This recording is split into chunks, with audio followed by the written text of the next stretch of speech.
अब फिक्र उस खतरे की जो अनदेखा और अनजाना है, लेकिन बेहद खतरनाक है, जो हमारे सामने, आपके सामने और पूरी दुनिया के सामने चुनौती बनकर खड़ा है। हम बात आर्टिफिशियल इंटेलिजेंस की कर रहे हैं। वैसे तो आपने आर्टिफिशियल इंटेलिजेंस का नाम कई बार सुना होगा। आज आप एआई का सबसे डरावना रूप भी देखेंगे, लेकिन उससे पहले एक सवाल, कहीं एआई ने आपका चेहरा और आवाज तो नहीं चुरा ली? हम ये सवाल इसलिए भी कर रहे हैं क्योंकि आज आपको दिल्ली से आई एक ऐसी खबर बताने वाले हैं जो चौंकाने वाली है, और जो दिल्ली में हुआ वो कहीं भी हो सकता है। इसीलिए आज हमने एआई वाले इस खतरे पर पूरी रिपोर्ट तैयार की है, लेकिन उससे पहले खबर देख लीजिए।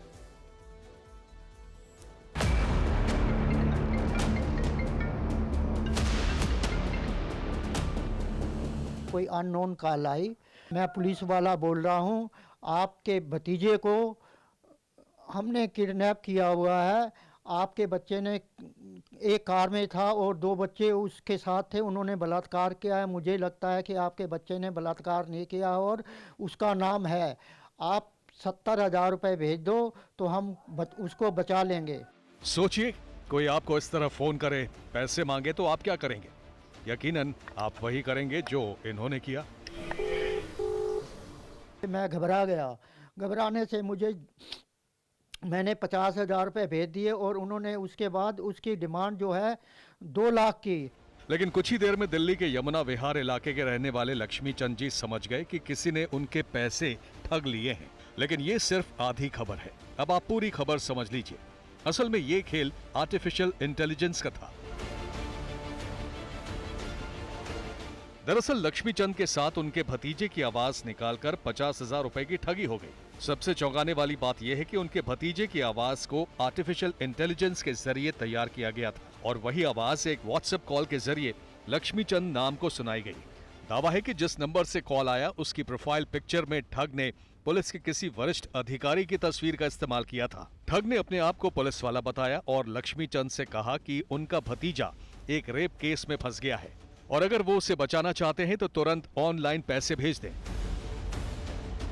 इसके बाद ठग ने लक्ष्मी चंद को उनके भतीजे से बात कराई, जो आर्टिफिशियल इंटेलिजेंस के जरिए तैयार की गई थी और हूबहू असली लग रही थी। फोन पर अपने भतीजे को रोता हुआ सुनकर लक्ष्मी चंद घबरा गए और उन्होंने तुरंत 50,000 रुपए उस नंबर पर ऑनलाइन भेज दिए। लेकिन थोड़ी देर बाद जब उन्होंने अपने भतीजे के घर पर फोन किया तो सच का खुलासा हुआ। उनका भतीजा उस वक्त घर पर ही था और एआई के जरिए डीप फेक आवाज निकालकर चाचा के साथ ठगी हो गई।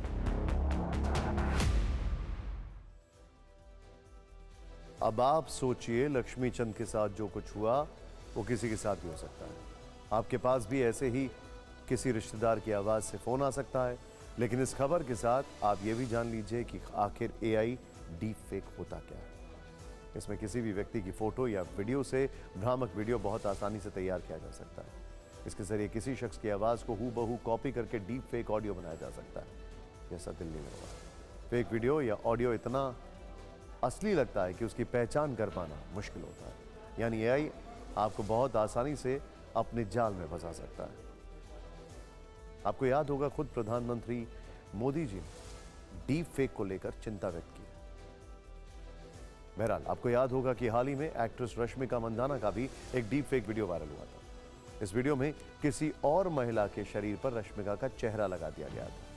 सोशल मीडिया पर पोस्ट कर दिया गया था। इसके बाद में इस पर खुद रश्मिका मंदाना के साथ कई सेलिब्रिटीज ने आपत्ति जताई थी और इस बात पर जोर दिया था कि इस तरह की हरकत पर कानूनी एक्शन होना जरूरी है, क्योंकि भारत में 2022 की तुलना में साल 2023 में डीप फेक वीडियो 350% बढ़ गए। एक रिपोर्ट के मुताबिक 99% डीप फेक वीडियो में महिलाओं को ही टारगेट किया जाता है। इनमें से 81% वीडियो के कभी फैक्ट चेक नहीं हो पाता। जो डीप फेक वीडियो बनाए जाते हैं उनमें से 96% वीडियो पोर्नोग्राफी कंटेंट से जुड़े होते हैं। यही वजह है कि अब इस तरह के मामलों पर कानूनी एक्शन को लेकर बात हो रही है।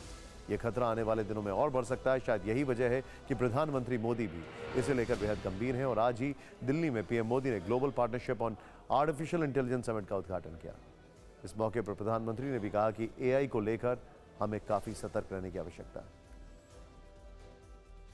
Honorable Prime Minister of India, Shri Narendra Modi, to inaugurate the GPay Summit 2023. by pressing the button on the remote. Artificial intelligence emerges as a frontier. पूरी दुनिया में बहुत बड़ी डिबेट छिड़ी हुई है। इस डिबेट से पॉजिटिव और नेगेटिव हर प्रकार के एस्पेक्ट्स सामने आ रहे हैं। इसलिए इस समिट से जुड़े प्रत्येक देश पर बहुत बड़ा दायित्व है।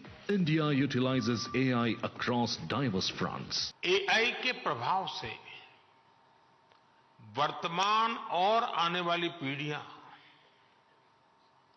कोई भी छूटी नहीं है। हमें बहुत सतर्कता के साथ, बहुत सावधानी के साथ आगे बढ़ना है।